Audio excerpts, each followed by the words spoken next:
Hello there.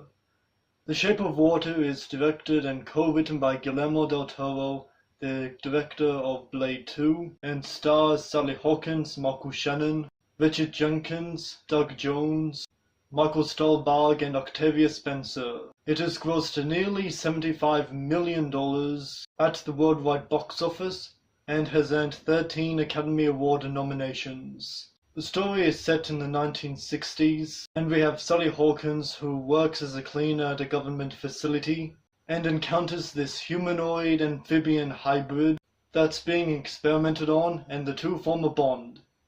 A sexual bond.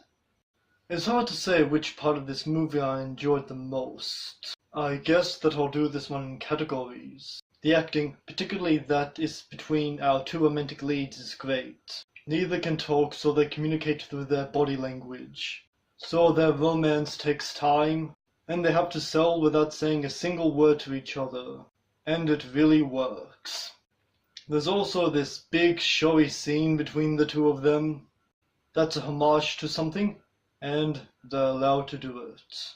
Because the movie already did a great job believably selling their relationship. Another thing that must be praised is the creature effects worn by actor Doug Jones. The effects used to bring this creature to life are really good. Doug Jones portrayed similar makeup-acquired characters, like Abe Sapien from Hellboy, and the Faun from El Labyrinto del Fauno, or The Labyrinth of the Faun, or Pan's Labyrinth, both of which are also Del Toro movies. Again, except for a few monstrous shrieks, his performance is entirely non-verbal. But while he's portraying a love interest, he's still portraying what's pretty much a movie monster, and does a great job doing that too. Another thing that I really liked was the cinematography. Director of photography Dan Lauston and Del Toro are able to naturally keep the camera moving, except for when they want it to stay still. And it adds life to the movie. The score is also really good. This movie isn't just simply a love story, but it's also a film about persecution. The amphibian man himself is representative of persecuted groups, and our villain, portrayed by Michael Shannon, is the old-fashioned 50s patriarchal authority type character. We get a scene with him and his family to make it entirely clear that's his character.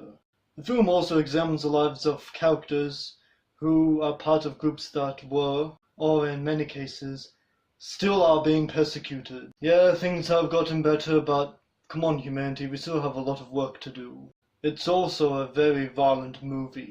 Guns, blood, gore, infections.